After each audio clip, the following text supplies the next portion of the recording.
Sorry for that. I think I'm now live. I've been speaking by myself for the past 20 seconds. Um, Hi again. Let me just wash off this first entrance. And we are finally live with episode 10 of Elrond Talks. And it's an episode that we've been very anxious to stream with you guys live. And it could not have been in better company. Um, we are super excited to be here with Beniamin Mincu, who needs no further introduction. And I'm saying super because he uses this word a lot, because everything they build at Elrond Network is really super. So as I promised in the previous episode, I changed my microphone, so I hope the audio quality is a lot better now. The keyboard is also a silent keyboard, so you will not be bothered with that anymore. So without further ado, I would like to introduce you guys to Beniamin Mincu, the founder and CEO of Elrond Network. Welcome, Benny. Hello, Eddie, and hello, guys. Really great to be here and have this conversation. Have heard a lot about the Elrond talks, and it's awesome to finally be here and talk about many things that are happening at Elrond. Awesome. I know it's been a very full day for you, Benny, in the office. I mean, it's only 12 hours since you've been in the office, and it's for those of you that are watching us from outside Romania, it's 9 p.m. and the guys in the office have been in since around 8 this morning. They've had visits from Germany and other places, and it's non-stop. But still, we're very thankful that you took the time to be with us tonight. So, like we normally do with all our guests, before moving on to the important stuff, it's important to establish the fact that you are not an Android. And I'm not talking about the Android iPhone 5 here, because I know the brand of your phone, but we need to prove that you are human. So share something with us that you like to do or that defines you in your non-blockchain, non-work time. Interesting. I wonder what would be a good definition that an Android would actually not be able to break. Right, replicate. Yeah. The Turing test is actually an interesting experiment, but sort of does not hold true for what we currently have in AI. In any case, coming back to your question, I think one of the really cool things that I do a lot is reading. I try to find and discover the most fascinating books. This I've done my whole life, and I still enjoy this a lot. So sometimes super late at night to continue using the word super. After I leave, I just go and read something and so forth. So this is one really good thing that keeps me up at night. Good one.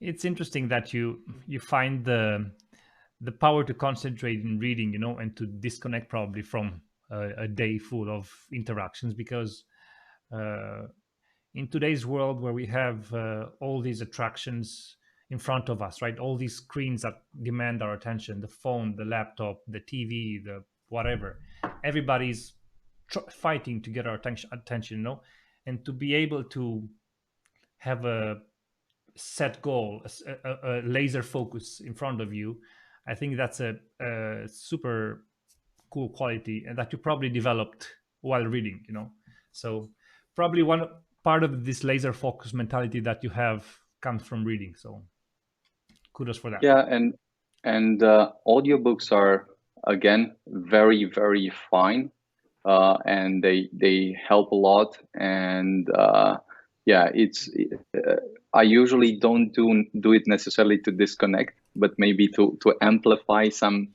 more thoughts and some interesting things that I might look for solutions or look for further discoveries, further experiments, and so forth. But yeah, reading, I'd say, is something that is a really, really great way to discovering new insights about the world, what's happening, and improving everything. Also, everything you do and want to continue doing.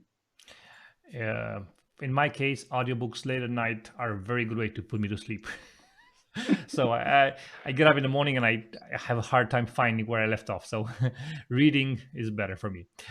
Um, just to quote a famous storyteller, a recent quote, about the work ethic at Elrond. It's the must do outside of work and then Elrond. It's just that. So it's not a job; it's a mission in life. I think Sever, you recognize yourself in that quote. Okay, with this covered, let's just move on because we got lots of topics ahead of us tonight. The title for tonight's episode is "Powering the Next DeFi Supercycle." So we mentioned here next, right? So before we move into the next section, let's look at the previous milestones that were achieved, and just mention them maybe. I would say I had a front view seat in all of them, and it's been a fantastic journey. It's emotions piling up, and when you think, "Wow, this last one was crazy," let's see how the next one would be. You think you expect it, right? But then it hits you again, and then it goes to the next level and the next level and the next level. So maybe start with a public testnet, right? Release after release, hundreds of releases, and with all those validators supporting in the Riot channel and then on Telegram, culminating with the battle of nodes, 263,000 transactions per second. How did you feel about that? 263,000. Yeah, I would add to this that it's actually always when you look forward, it almost looks like an insurmountable task, and this is a good thing because you really see a challenge and you need to push yourself and so forth. And the really great thing at Elrond is how many really nice and very smart people collaborate and push themselves forward.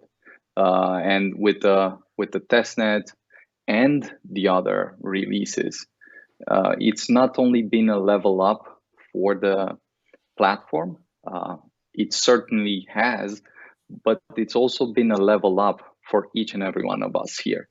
Just pushing ourselves and reinventing ourselves first, and then reinventing the platform as well. So embracing that with many different challenges that come each and every day is very difficult, very challenging.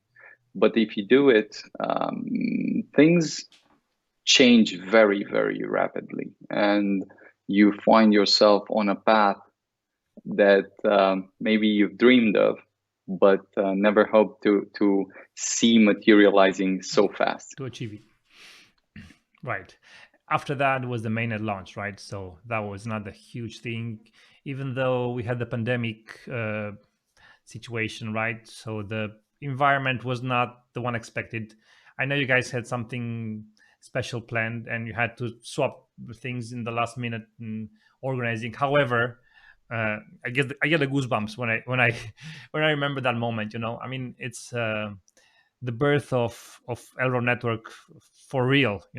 No more XEGLD. We're rolling around in with real value, right? So that moment was a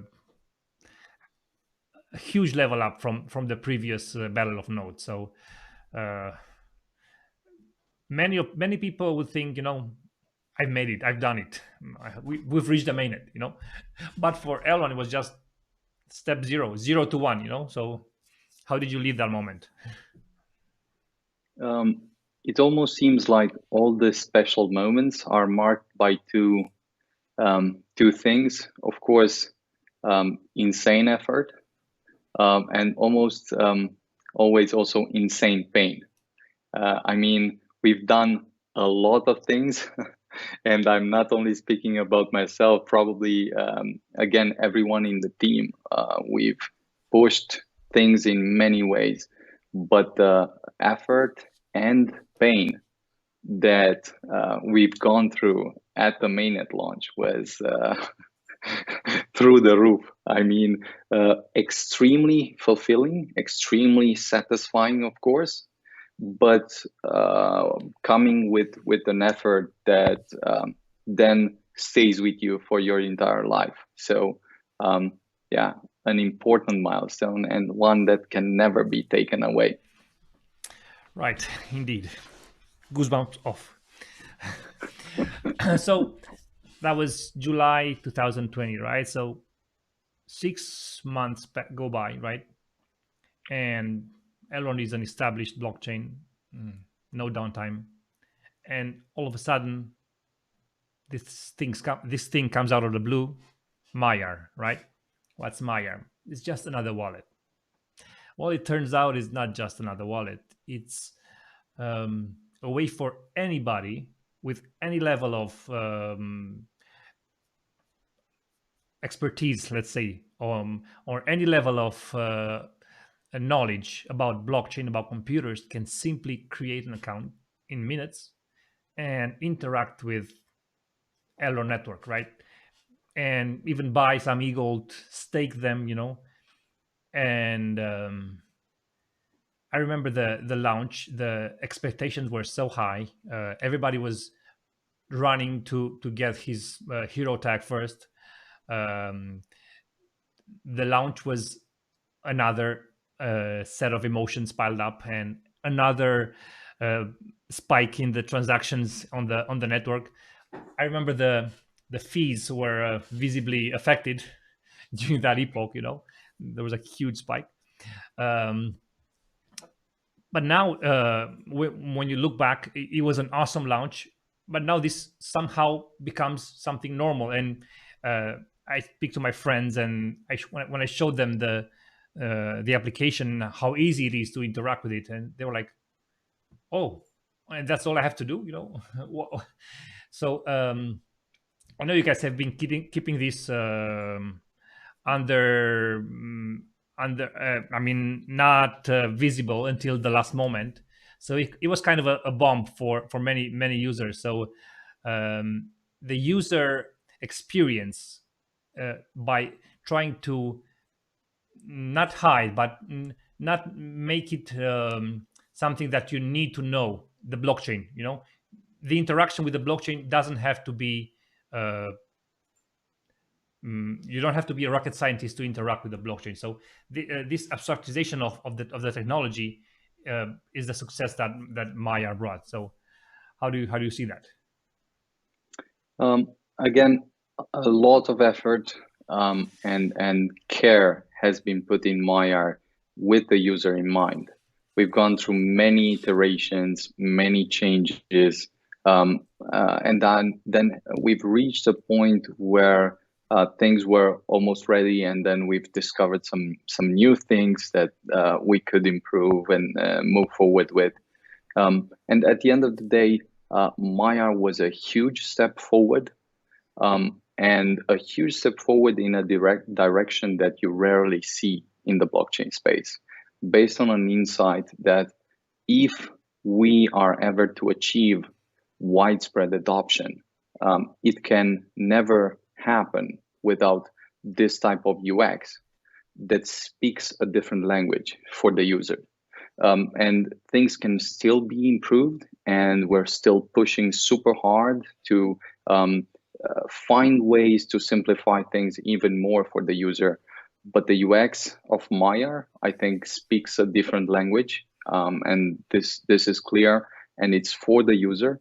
This is very rare in the blockchain space, where technology is sort of the most important thing. We've gone in a very contrarian way, because we understood an insight that in a few years will probably be super obvious for every other blockchain network.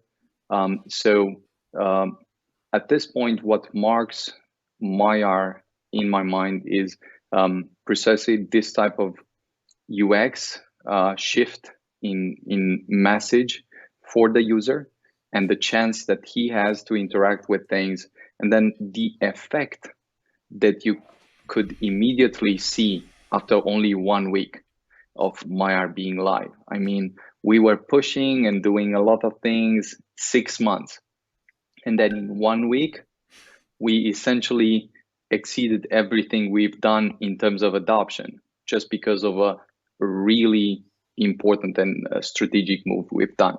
And I think this also speaks a bit about some of the next steps that will be coming, and they take a lot of effort, each of them, but when they come out, you're usually very surprised by the effects that users did not anticipate, and then were super pleasantly surprised about them. Indeed. And looking back right now, the Maiar launch, followed by the phase 3 with decentralization, it all points to DeFi, right? It's a gateway to DeFi. You preparing the way for DeFi. So we had the phase 3 launch, and we are still in phase 3, where the staking providers grew to close to 100. I think we are right now, from 1 to 100, 100x increase, and we can now look forward to DeFi. So let's maybe jump into tonight's topic, powering the next DeFi supercycle. By powering, I think we mean that Elrond is the internet scale blockchain, right? It's the backbone of the new internet. So it has the power to carry on the next DeFi supercycle. So I would like you to handle the next word, powering the next DeFi supercycle. So what's DeFi? Why is it so important? What does it bring us? What does it mean doing it right in DeFi? Sure. The idea here is basically seen when you look at the context. There are two terms that are important here. Fintech is this term used in financial technology, which usually refers to front end. And then DeFi is this term that will generally refer to decentralized finance, but in a way where it especially looks at the backend technology. So what we will see during the next period is a lot of improvement in terms of UX, again, which has been done and will continue to be done. And this new cycle will probably transform the entire market because it changes the underlying technology that's behind the scene that you usually don't see in a bank, you don't see in Revolut, and you don't see in some of these new applications. And what this technology especially does is that it creates some protocols that are automatic for something that could not be automatic until this point. For instance, you can take lending, you can take exchanges, or you can take derivatives and so forth. All of this can now be represented in a protocolized, or let's say smart contract form, contractual form, and then executed in an automatic fashion without the need for any type of human interaction. And so this is how things would work, but the impact of DeFi will be in everything that relates to finance, whether we're looking at normal corporate banks, whether we're looking at central banks, whether we're looking at mobile applications, neobanks, and so forth. All of this will either change very rapidly to adapt and integrate DeFi protocols in their backend and essentially offer new services to users that are hundreds of times more efficient, hundreds of times more cost effective, more compelling from a return on investment, or lucrative from that angle. And this is just the really great overview of how this new protocols will be integrated. Now, I do think that we can take one or two examples to discuss, for instance, what would be the most interesting things that we will probably see very soon, potentially in the next 6 to 12 months here. And I'm going to take one important element that I think will be extremely strategic. It might seem like it's clear and obvious, but when you understand its implications, it will probably change the entire game. And this is the idea of a stablecoin that essentially has the backend of a blockchain, is built on top of a blockchain, but has all the properties of a fiat currency that we currently use. The difference being that in this case, instead of having an analog form of money, you would have a digital form of money, be it euro or dollar, that would inherit the properties of the network. That is, it would be very scalable, very fast, very inexpensive to transfer. And by being stable, similar to fiat stablecoin, it would enable a very rapid adoption. Now, the question is, what would be possible to be added on top of this stablecoin to make it literally a kind of no-brainer in terms of adoption, to make it extremely compelling? Well, you could think about the stablecoin and then add yield on top of the stablecoin. If you could create essentially a stablecoin that remains pegged, maintains its peg in spite of any fluctuations in the market, but then you find a mechanism to create yield on top of this stablecoin, you would essentially create a kind of gold standard for a new type of stablecoin that would be rapidly adopted by banks, rapidly adopted by retail people from around the world, and it could transform the entire financial space, because it would, in one move, validate the whole blockchain thesis, and then at the same time evade the controversial discussions at first, until you have the large players in the space already. Then there's a kind of alignment of interests, and then the conversation is happening in a very different way once you have them in. So to zoom back in, of course, this is only one use case. Of course, we'll have any type of transfers to any type of transfers, meaning any assets will essentially become liquid and will be transformed to any type of assets, whether it's fiat currencies, whether it's cryptocurrencies, whether it's fractional assets like houses that will have ownership rights that will become liquid, or other assets like that. It's only a question of time how fast we will be able to represent these assets in this new sphere where you can have the automatic exchange. This is one thing. The second thing is, of course, the part with lending, where whereas in this current setup, you basically have banks and lenders and interests done in a very non-robust and non-transparent way.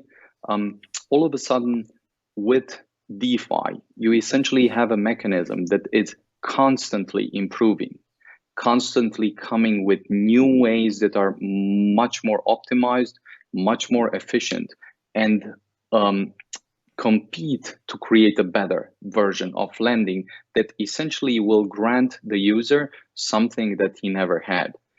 Almost universal access to this type of assets, and then possibility to borrow some other types of assets or money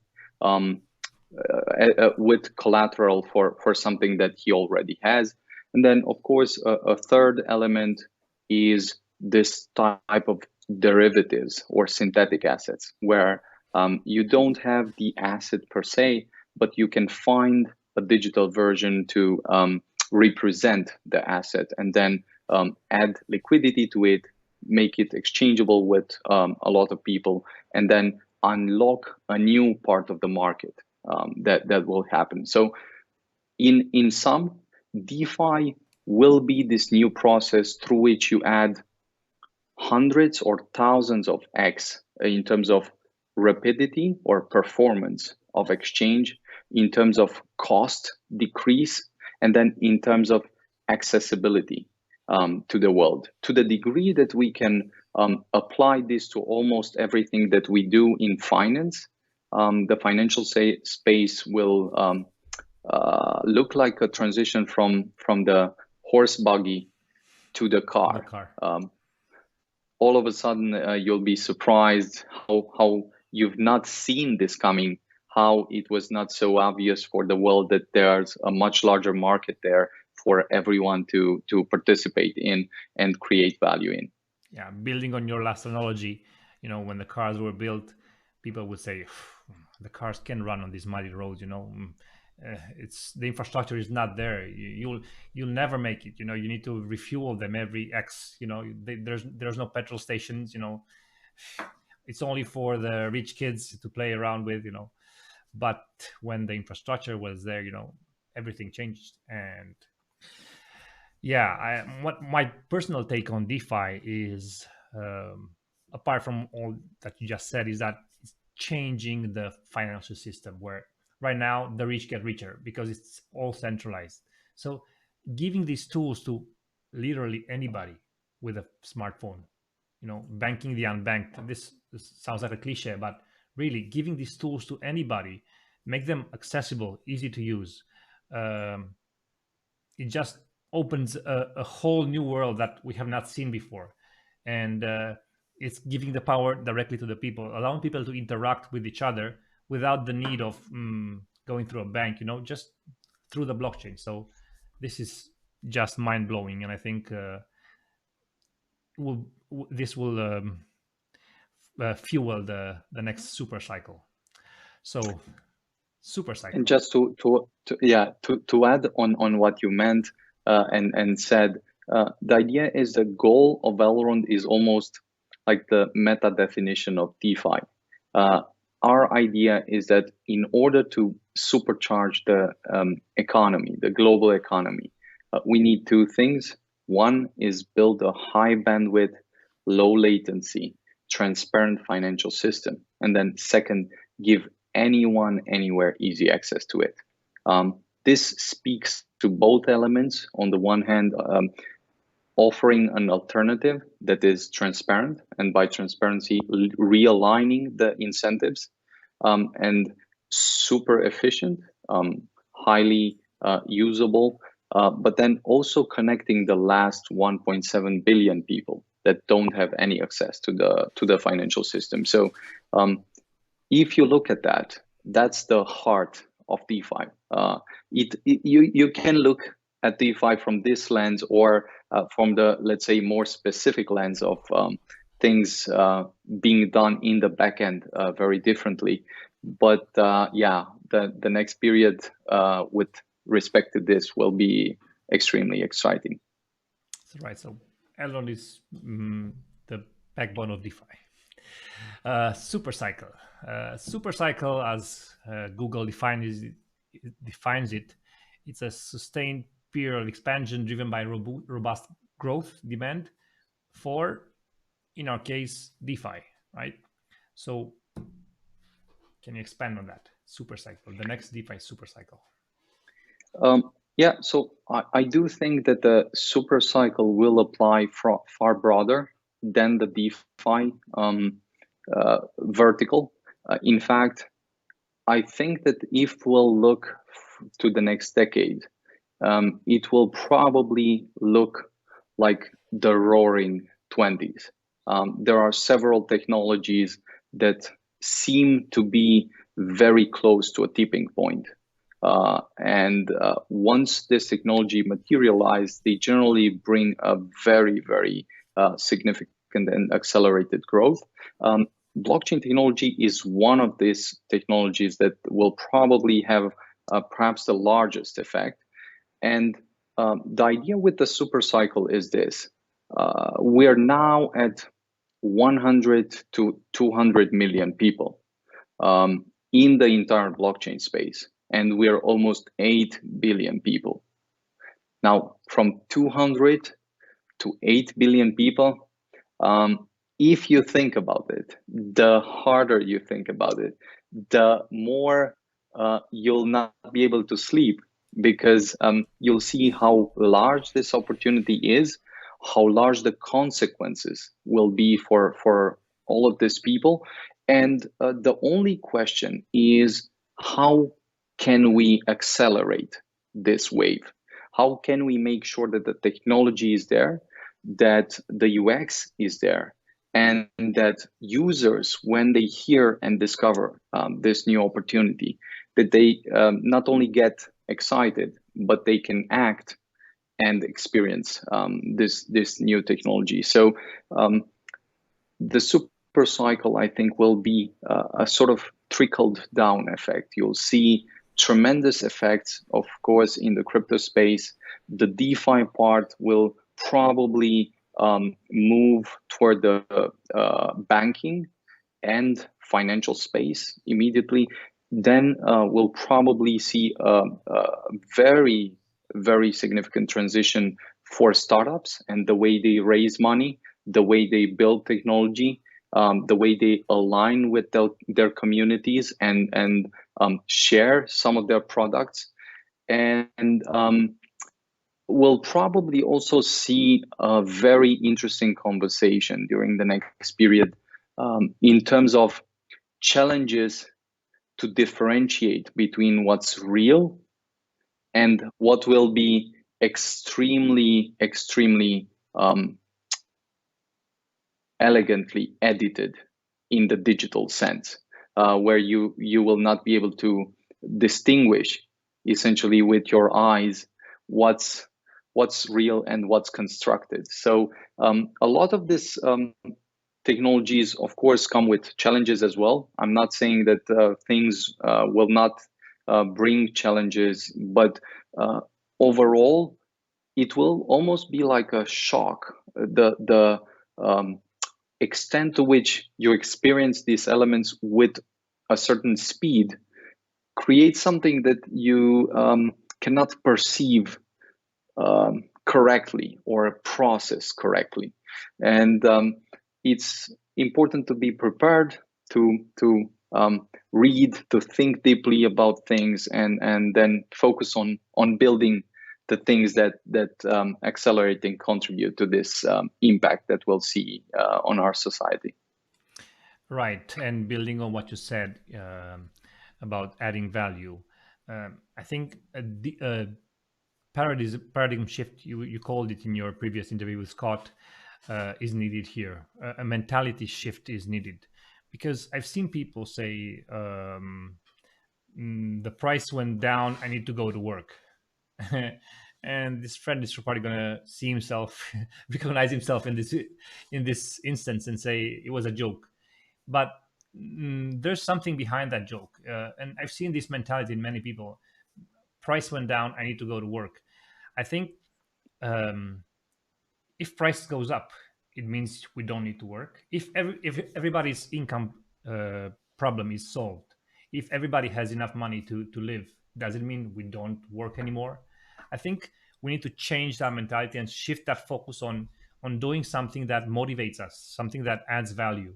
So when that thing happens, the acceleration will be a lot faster, right? If everybody would look inwards instead of looking to the next person and say, okay, what can you do for me now? Instead of myself looking inward and say, what can I do to grow this ecosystem, right? To bring the next financial system here faster. What motivates me more? Do I just lay on my back and wait for others to do the work, or do I participate? Do I engage? So once that happens, I think the change will be like a bursting flame. You know, once people start to see the value of adding his 2 cents, this is what I can do. I can do research. I can share my time. I can share my energy. All this is so valuable. I can share the news about this. I can share this with friends. So I can explain this new financial system with the people around me that probably have not been exposed to it yet. So if everybody sees what they can do, or if everybody has their eyes open, to the possibilities that are around us every day. Wake up in the morning, you go to bed at night, but during these hours, you have lots of open doors to share this with people you meet. You don't have to sell anything. You just have to share this new financial system that is coming, whether you want it or not. So it's being a part of this and my adding my share on this, my grain of sand. I think that's what's going to fuel the rapid growth that you mentioned. Could not agree more. And I love the Elrond community a lot, because this is the spirit that we're seeing. This is the spirit that we're seeing in the Telegram channels. This is the spirit that we're seeing on Twitter. This is the spirit of this podcast that you guys are doing, and that's super cool and contributes a lot of value to the community. And this is the spirit that we're seeing with Vas's work and a lot of other people that are doing are putting great effort with something that they're really good at, and they want to share with the other people in the community. And the key thing to think about here is this: what would you do if money were no issue? What are the things that you would still care about if the money problem would have been solved? Because the money problem will be solved sooner or later. And when this is solved, it doesn't mean that you don't do anything. It rather means that you'll discover that some things you really love, some things you really enjoy, some things you really want to change, even if they go beyond the money problem. In fact, most of the things in life that you really love and enjoy and so forth, you can do without any money. It just so happens that to not care about money, you have to first make some money so that you can afford to not care about it. It's a bit of a paradox, and you'll basically find this out you can find this out in many ways. But what most of the people discover is that they have something special to contribute, to say, to share, and the idea is that if we cultivate this spirit and we think about something like a sum, even in our minds, this is what I really want: to be fine with my family, to build this thing and that, to really make sure that these things are fine. In order to work properly, you also want to pair this with something that you'll contribute and say, once I reach this, or in the process of reaching this, I really want to contribute something back. I really want to make sure that I pay this forward. I share these things with some of my friends, some of the other community people, and what has been shared with me, I share with some other people. If we create this rule of, let's say, reaching a certain milestone, like your first million, I for instance have a lot of people that are writing some messages and thanking us a lot, and they're really nice and really excited, and they tell a bit of a story, and I always encourage them to share this with some of their friends, with the community. But it's a story where they've reached their first million, for instance, and they're tremendously excited. This is almost unbelievable, and so forth. And the main thing that you really want to do once you reach that is not stop. In fact, from that point, you essentially took back your time.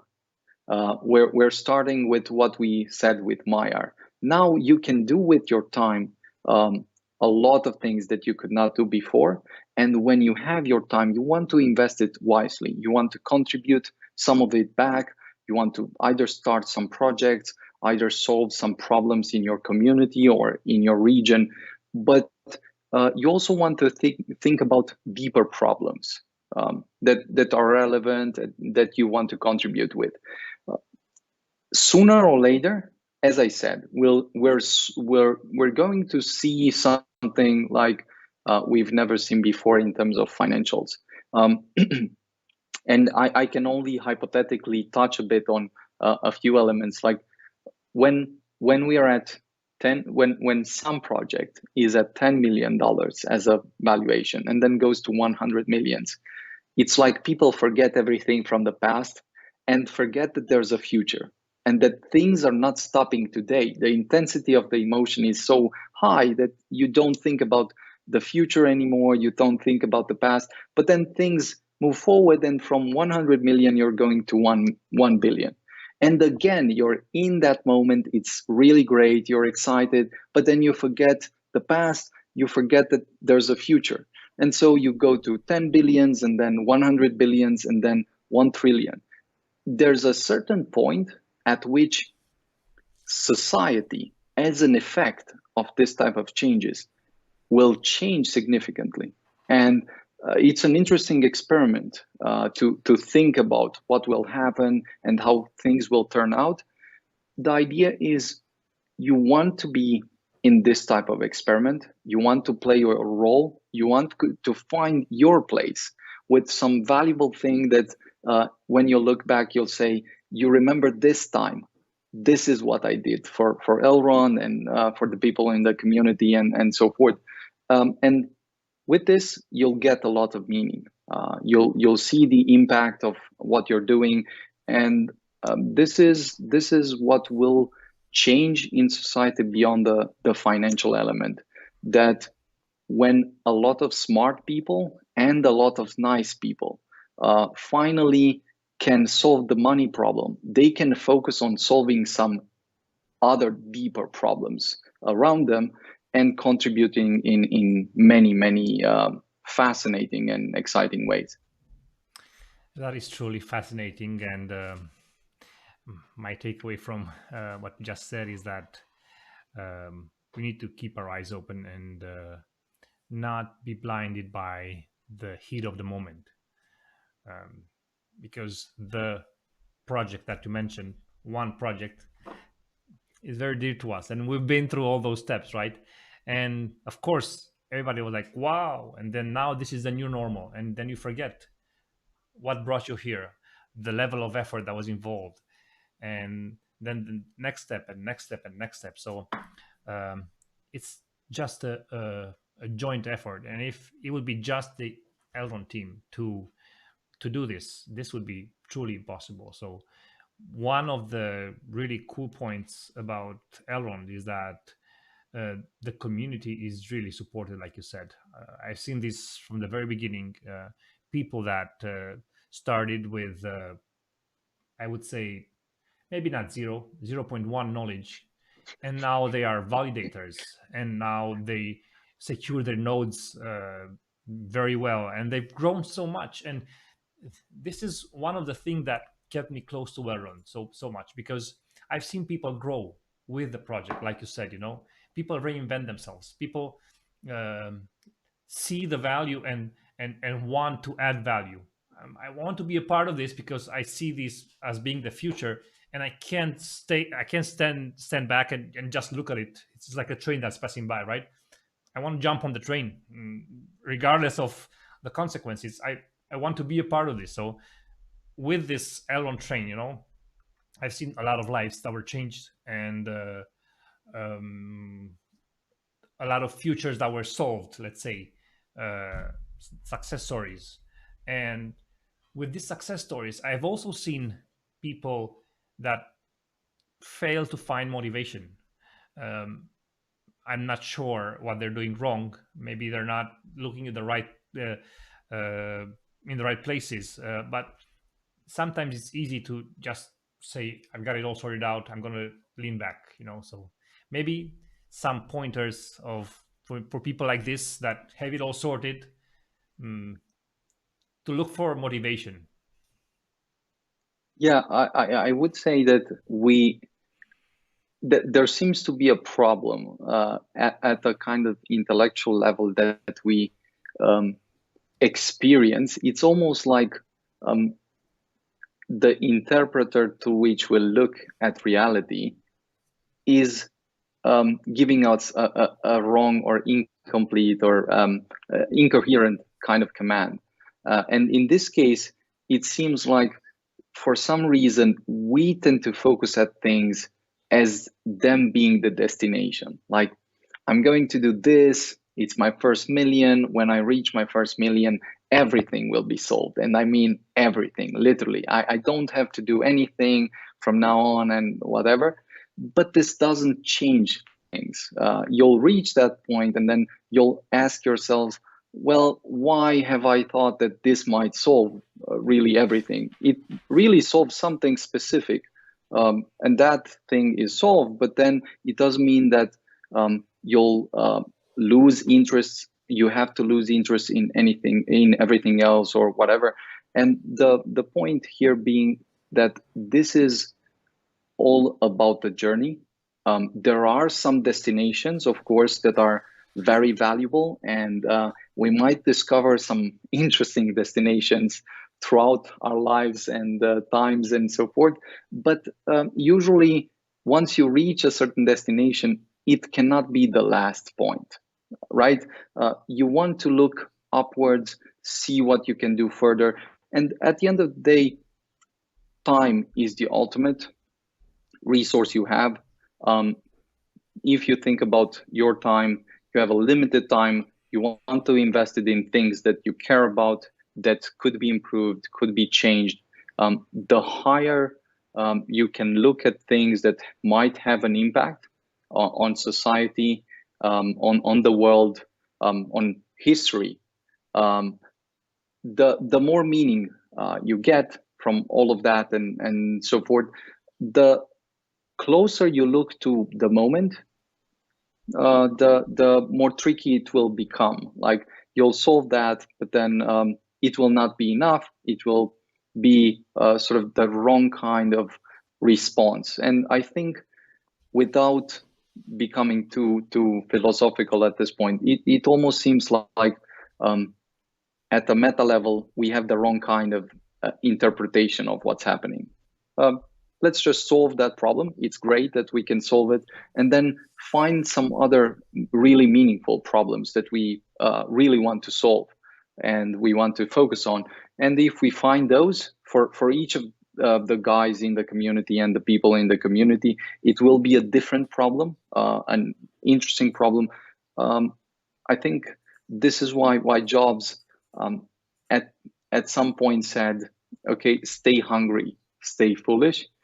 It's about remaining hungry while you solve this problem, and still having the capacity to look at the world with curiosity and ask some questions, and not accept this idea that for some reason you figured the entire world out, and now it's time to sleep on what you've achieved. Anyway, we can this can go in many directions, but I suppose everyone will figure things out either by experience or by reading stuff. Well, sometimes you have to hit your head a few times against the wall to learn the lessons. To realize the wall is there. Okay, I think these words coming from you, maybe they can help our community and everybody that's watching, realize that they can actually do something and add value. And it's really mesmerizing, to hear you talk about the future the way you do. In many talks we've had before, I remember before we started being a staking provider, we had these kind of talks, and I would get out of your office and my mind was blown. I would have to think to step, sit down and just rewind the conversation and go through the stuff we discussed. And being a visionary, the way you see things is just mind blowing. And the way the team was built at Elrond, and how from one visionary there were other really smart people that became visionaries as well, and this became contagious and it spread. And this community is built on a vision, and if we all share the same vision, it's a lot easier to move forward. So I'd like to personally thank you for that. I would maybe want to ask you before we go to a short Q&A session. How do you see Elrond in the next 1, 3, 5, 10 years? That's a really good question, and always a very, very interesting one. I will say this about the team, and then the community, and some of the really, really cool people that we have in the community in all parts of the activities. The really great stuff is when you can find other really smart people, really nice people that can put an insane amount of effort in the things that they try to do, and so forth. And this is what's happening at Elrond. It's great to have yourself ideas and discover things, but it's even greater to be able to share them, to be able to share different other ideas, or hear different other ideas that are discovered and shared, and so forth.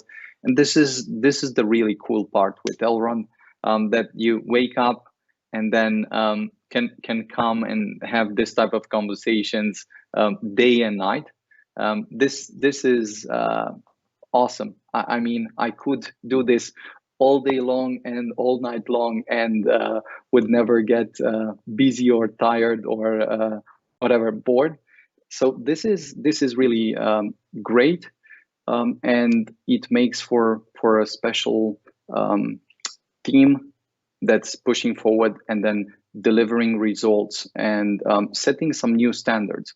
I believe the same spirit can be seen in the community. At this point, the community has been through a lot of stuff with Elrond. It's not like you can buy this type of things. So many projects come and they try to build something, and then you usually want something really fast. Everyone wants something really fast. But the really great part with the community that you've built over time, through trial and error, through good times and through super difficult times, is that they learn the lesson themselves, like you have learned the lessons yourself. And this is something that, again, cannot be taken away from you. You experience them, it's there, and then you can push forward. And this can be seen with each and every person that is around the community and is pushing and delivering a lot of cool things. So awesome work to everyone in the community contributing and doing work. Coming back to your question, I think that there are two images that you can immediately think about.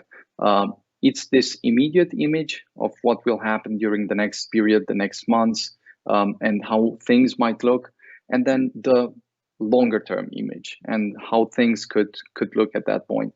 For the immediate image, there are a few things. Once we launch the Maiar DEX, this will be a huge growth engine, just as Maiar was a significant growth engine when we launched Maiar. It might be that in 1 month, again, we potentially add usage more than the entire usage that we've added up until this point. This is why it's extremely important that we push super hard to launch the Maiar DEX, that we make sure that it's as bulletproof as it can get, to being impossible to be penetrated and so forth. I cannot underscore how complex and how difficult it is to maintain this type of security and try to achieve it when you cannot, for instance, do formal verification, which would be the, let's say, golden standard. In any case, the Maiar DEX will open a new phase for the Elrond ecosystem. It will bring adoption, it will bring growth, it will bring a lot more projects, and it will add liquidity to almost everything that we think is super valuable in the ecosystem. This is one element. The other element that we've talked about and then have pushed a lot, which is coming, and it's extremely valuable and exciting and will open a new phase for the ecosystem, is the Maiar Launchpad. We'll have some conversations about the Maiar Launchpad when the time comes, and a lot of things are being prepared, and that's coming, and it will further accelerate what we're doing with the Maiar DEX, because the Maiar Launchpad gives this place for the world-class startups around the world to come in a community which appreciates effort and appreciates pushing things forward, and then raise some money and share some value with the community and enable them to be part of this process. So I think we'll see a lot of interesting technologies that take blockchain and bring it outside the immediate space that we are so used to. Third, of course, there will be NFTs. Some NFT platforms will come live and will do essentially for artists what we've seen tech startups do to developers.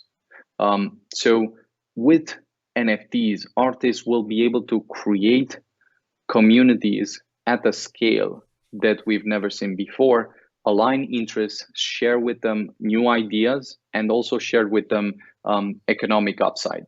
So I'm super excited about NFTs as well. And of course, there are many other things that we've planned, some other products that we've not discussed about and have not touched on that shall remain unnamed for now until they're ready and we want to push them forward. But generally, even beyond the products, there are many vectors for adoption.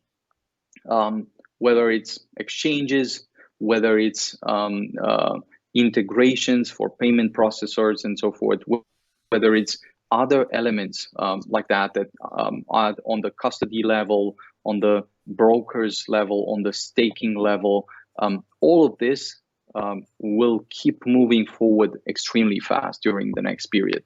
And then one element that ties to the longer term view is this idea that at the end of the day, everything that we have as value is essentially relying upon the number of users that exist in the market.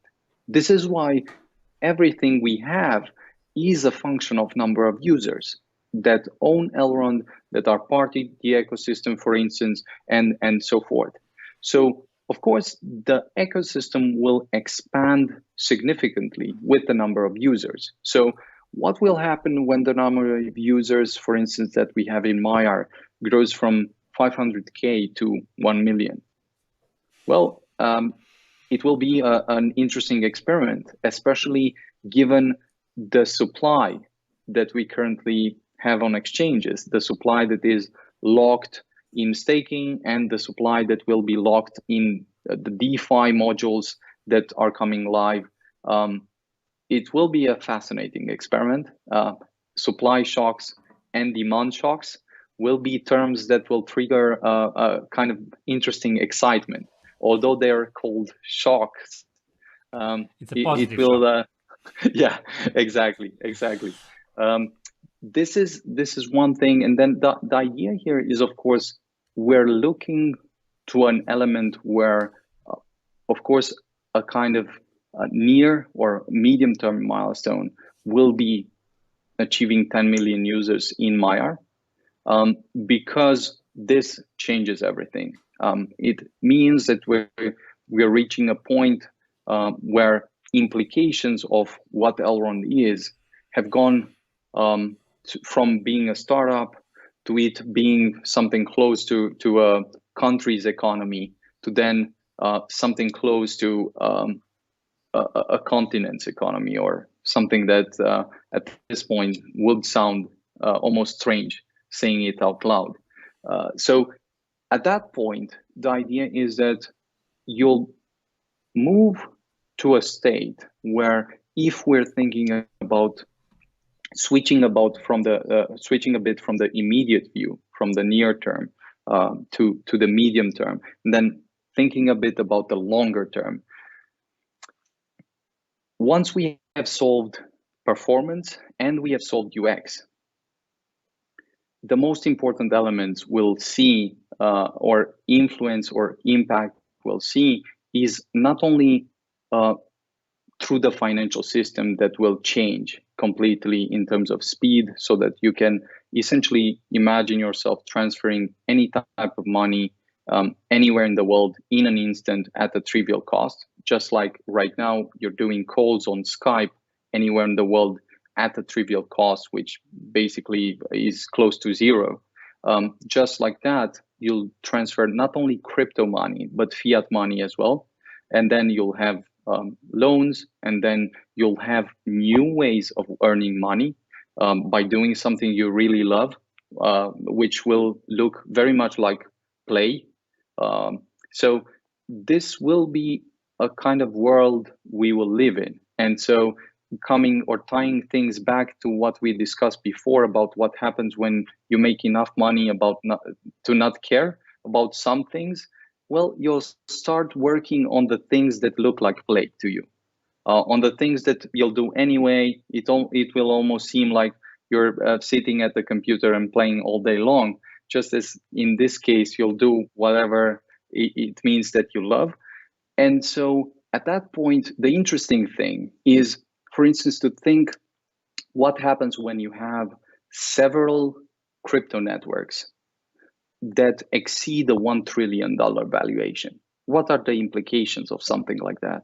Well, for instance, to put this into perspective, at that point, you'll reach a market value that is 4 times the GDP of Romania, of a country.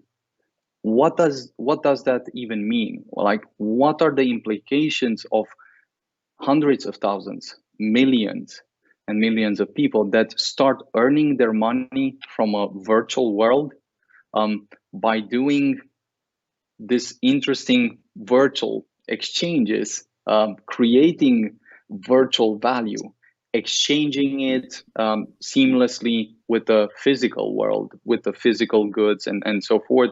having an economy that works almost instantly, not only for the retail people, but also for startups, for businesses, for governments. How will life change at that point? What will be the challenges of countries to maintain citizens in a certain geographic region? How will they approach this? Well, this is an interesting problem to think about. Indeed. Indeed. Yeah. And there are many things like this. But if you think about even only you and your family, I do think that in 5 years, a lot of the smart people that are now in the crypto space will probably transition to a different type of work that resembles very much play, a creative play, a difficult play, because people mistake play with something that's without effort. But there's play where you play for tens of hours, something super strategic and difficult and complex. But in any case, the good thing is that this will be an incomparably better world, not only for the developed countries, but also for many countries where people have never had a chance to connect to the economy, to share a different life with their children and so forth, to store value. This is the really great part of it, that it will change for us, for people that are in good countries of the world, and it will also offer a great opportunity to countries that don't have a chance at this point. So yeah, we could talk about this all night long, and we could talk about it from a political standpoint, technology standpoint, on the economic standpoint.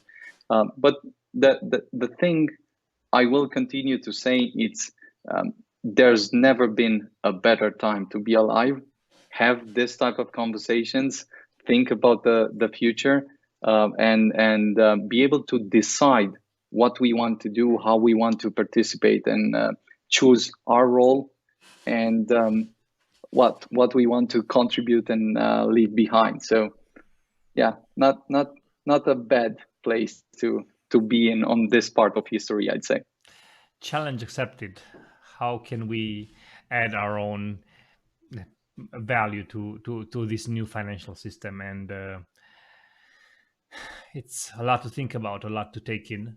I think maybe we can go now to some questions from the community. Sure. Let me see. The stream is live right now with about 500 simultaneous viewers. We have some questions from before the stream and some questions within the stream. So I'm going to try to skim through them. Sure. If you can reply. If no, if you have an NDA signed, don't say anything.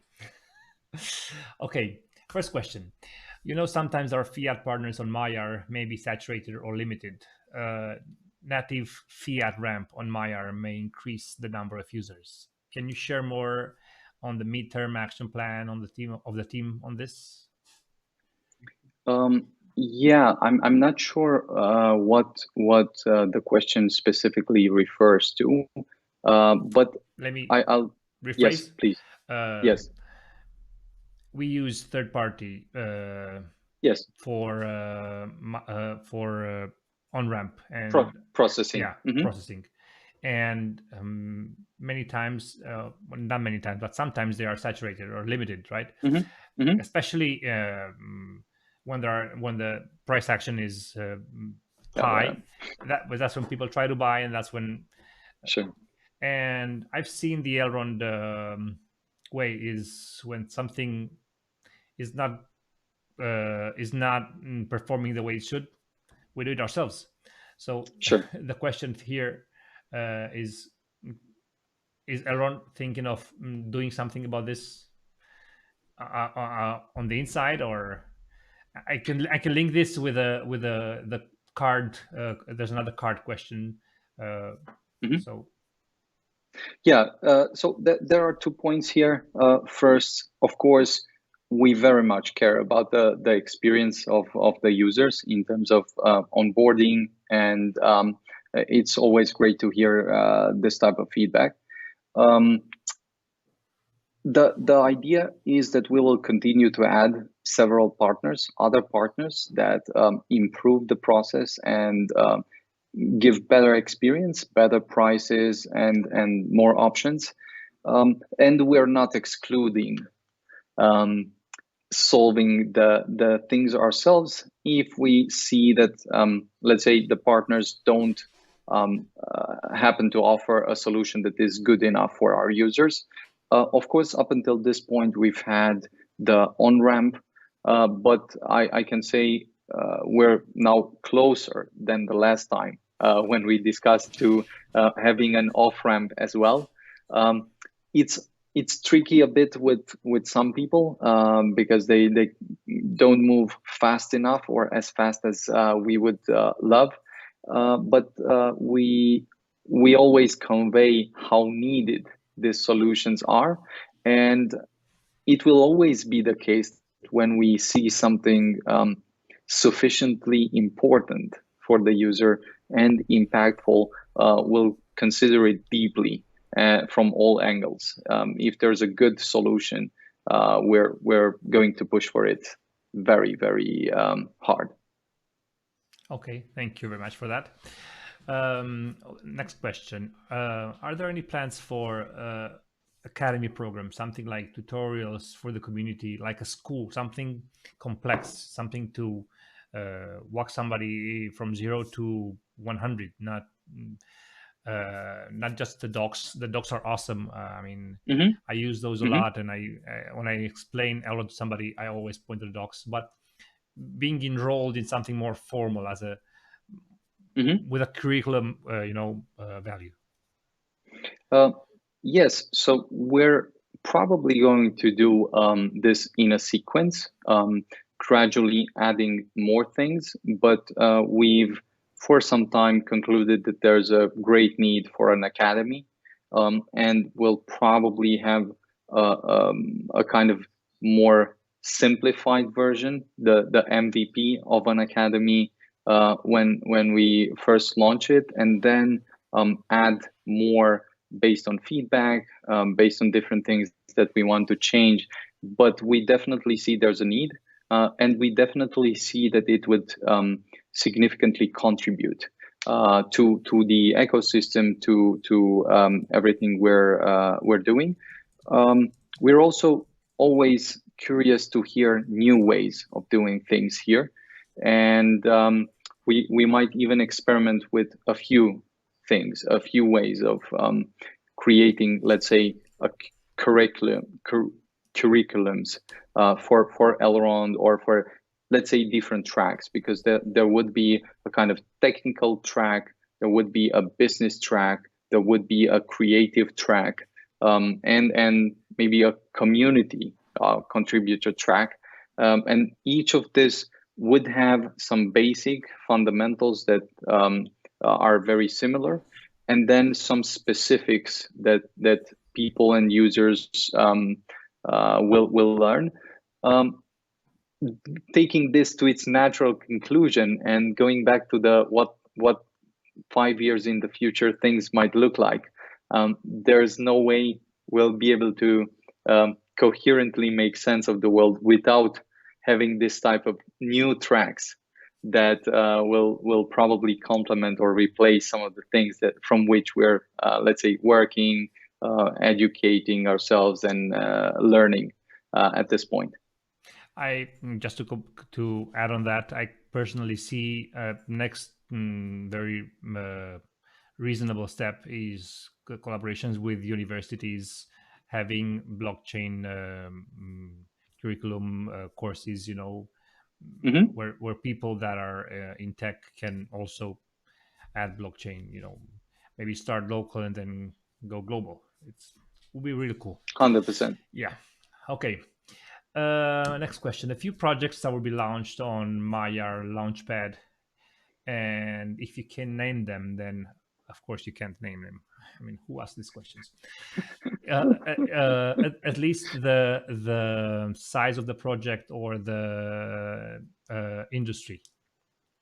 What I think I can say is that we're in the process of selecting, constantly looking for new startups that could be part of the launchpad, and we're looking for very ambitious teams that are willing to push hardcore on what they believe to make things a reality. And we have countless applications. But we also want to say that, and we'll be quite upfront on this, we're very selective because this will send a message. Each and every step will send a message, and there will be many launchpads, and people will be able to launch things on many places, even on Elrond. There will be several. But when a startup comes, we want to go through the process, help them level up, help them on board with our community. And yeah, it will be a super interesting case study to look at the different startups that come and help them be part of this. What I'm also going to say is that there are many ways in which blockchain technology has not been applied yet. And countless applications that we've not looked at, that we've not thought about. And we're here to discover this, and we have a lot of time for the next period. This is what we'll focus on in addition to building things. So quite excited about this part and about seeing the startups put the energy in to come and build really cool things on Elrond. That's awesome. Thanks for that. Next question. Let's see. Due to the storm of regulations that are coming to the space, how do you see these affecting the company and the development of Elrond Network? We've had a lot of conversations about some things that are clear and that will be coming probably even during the next 3 to 6 months. One of these regulations will have to do probably with some KYCs and regulations that have to do to applying normal regulations even to non-custodial wallets. The interesting thing is that if we see our technology as a bridge from the native world to the real world, natively digital world to the real world, there is basically no way we can circumvent regulation. There's a temporary way where we have much more speed than any other company. We can push the limits on that, but sooner or later, we'll have some form of regulation. And with respect to that, we're trying to be as proactive as possible. We've found that if we understand what the problem is that the regulation is trying to solve, we can generally come with a much more creative solution than what the regulator is looking for. A solution that preserves some of the benefits and the value that we want and the users want, and a solution that also preserves some of the necessary ingredients that we need to have in order to exist as a society. So long story short, we have a lot of conversations with regulators, with banks, with governments, and we're very receptive. When we see there's a substance, there's a need, and if we want to really reshape the world we live in, we believe there's no way around it. That we'll have to have the difficult sometimes conversations and the creative conversations. And if we find good solutions, we've found, at least until this point, that regulators take a close look, they listen, and we can show that there's a better way. So short version of it, we're having conversations. One of the regulations that will come probably will be about KYC, AML, and so forth, that, for instance, will be applied to all wallets, even non-custodial ones. We're trying to find creative solutions for something like that. But let's say in some time, we'll want to offer some closer services to the traditional financial world, where what would we do when we would have to do something like that, offer this type of services? Of course, we'll have to go through the process and find better solutions and so forth. So if the value that we receive is large enough, then regulation will not obstruct the process or be an obstacle in this way. It might be something like a productive constraint. So we'll have to see how this plays out. But yeah, I don't see the largest challenge here, although it is nuanced and challenging. So not discounting it, but hopeful that we'll always find solutions for this. Looking forward to that. Another question: what does Mission 10 actually mean? This is a good question that will maybe be a kind of productive mystery. Okay. Some things will clarify when they happen. Some other things will leave the people discover as new clues come out. So one of the clues should be that it's about taking things to the next level. It's about putting even more effort in, and it's about just reshaping what we see, setting new standards in all of the respects that we're measuring and looking at. So we'll have to discover what Mission 10 is together. Okay, sounds exciting. Time is running. We'll take a few more, not many more. Will we have stable coins on Elrond Network, and will we have a lending protocol? Will Elrond develop it, or are we waiting for third-party developers? We'll have several stable coins on Elrond. We're quite excited about stable coins. We're in discussion with several, of course, and I'm convinced we'll have several. And the lending part, of course, we'll have lending protocols on Elrond. Just to be clear, we're always in discussion and looking for the top projects, if they're willing and curious enough to look, move, and explore an integration with Elrond. So even the largest ones, we're not seeing them as competition. We're seeing them as great validation, a great challenge for this technology. This is why it has been built.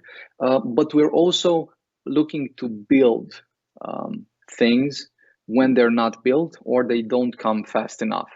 That being said, this is does not exclude other projects which want to come and build on Elrond, even if they compete or complement some of the things that we've built. Like, I would be extremely happy to see more DEXs, not only the MAR DEX on Elrond. In fact, if there's a different one that's even better and contributes some new things, then it would be even better for all of us. I'm sure the person and the people building that would make a fortune.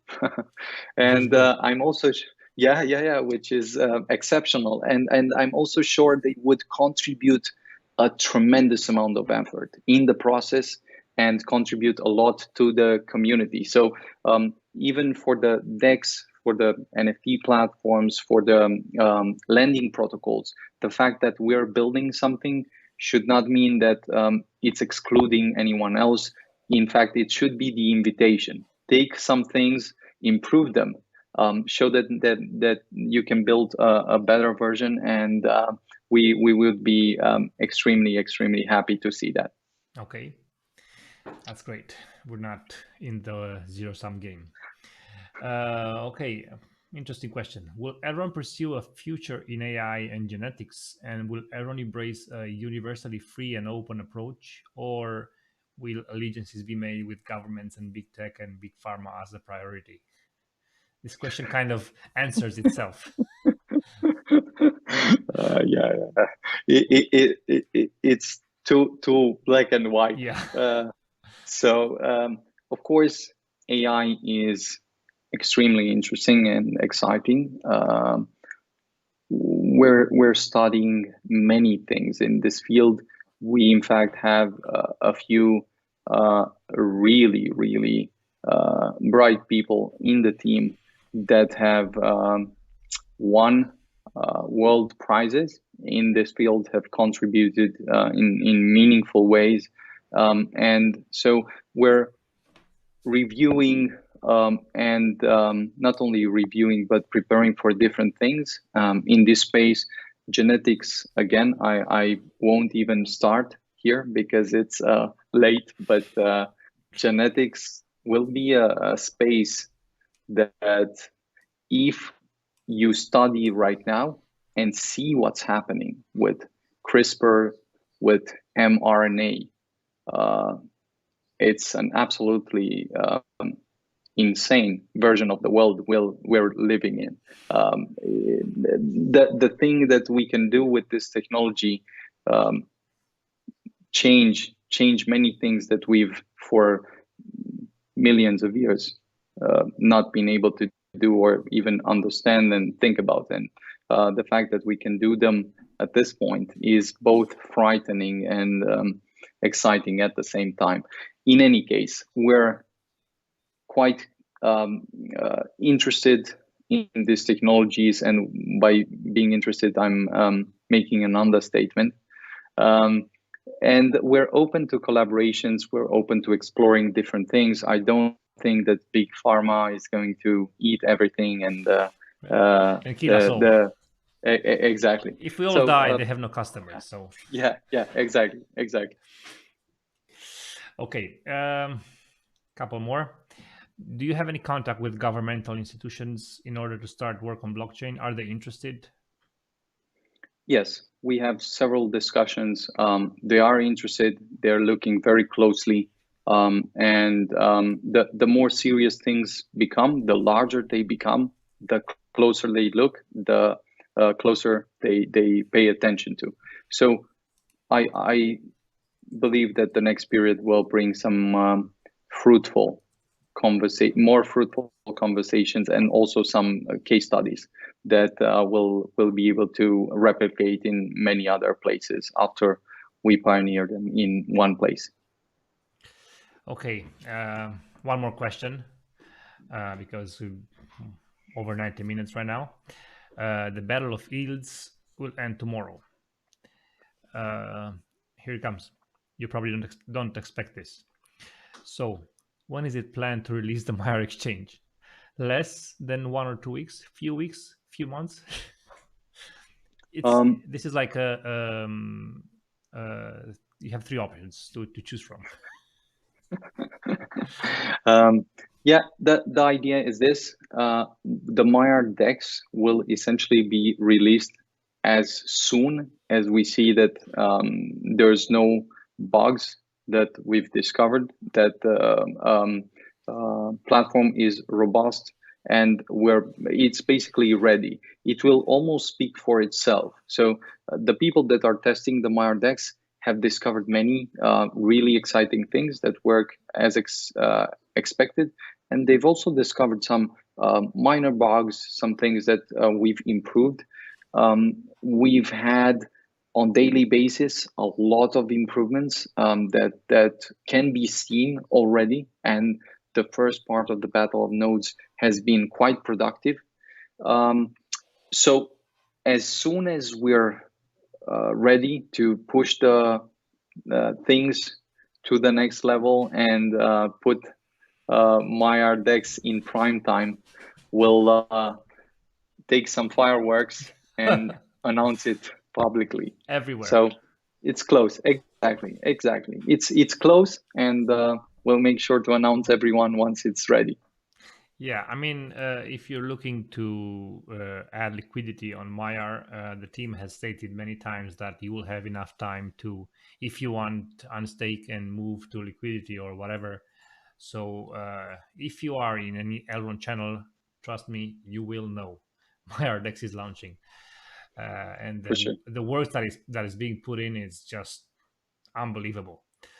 And one thing to add though, if you're looking to add liquidity to Elrond, it will become tough once we launch it to still get some liquidity. So be sure to have at least some liquidity for yourself before we launch, to not run out and not be able to get enough so that you want to provide it. Good advice. Okay, we have a few more questions, but I know you've had a long day. I don't want to abuse the time you have given us. Thank you very, very much for being with us, Benny. Maybe just a few closing words from you. Yeah, so it was awesome to have the conversation. Thanks a lot for having me. Keep up the great work here. I've seen a lot of conversations, and I've also seen that a lot of other people are starting this type of initiatives in many respects. Kudos to that, and keep up the great work. The next period is, I would say, clear in the sense of very high growth. This is what we're pushing for, and we're excited is probably overused, so I need to find a different word with a larger or more intense meaning. Tremendous. Tremendous, exactly. Everyone is in the trenches pushing to launch the Maiar Dex, and then pushing to launch some other products that are in the pipeline. It's basically nothing to see here. We're going to push super hard until they're out, and then we're going to test them and do a lot of other things together. So keep up the great work. Do make sure to contribute some of the materials and documentation and things that you think would be quite necessary, and keep coming up with feedback. Start building new things. Take some of the things that are out there, improve them, break them, build some other stuff. Now is the best time, absolutely best time to try these new things, learn all these new things, and get involved in whatever way you feel that works for you. Just get involved, and once you do the first step, you'll discover that there's an entire universe out there, and you want to explore it. So really great to have the conversation. Thanks a lot, Eddie. And I think it will be an interesting few weeks and days and months and years. Thank you very much, Benny. Everybody, this was Beniamin Mincu from Elrond Network. I'm so excited to have had him here. And my closing words is, this has been amazing. We have a glimpse in the future, and I would just encourage you to not let the trees stop you from seeing the forest. Always zoom out. And like Benny said, in the end, get involved. Be bold, set high goals, and the future is as bright as you can imagine it to be. This is Eddie from Valid Blocks. We're always ready to hear feedback from you guys on our Telegram channels and on the Elrond official channels. And thank you again for being with us. And until next time, goodbye. I will leave you with some more music.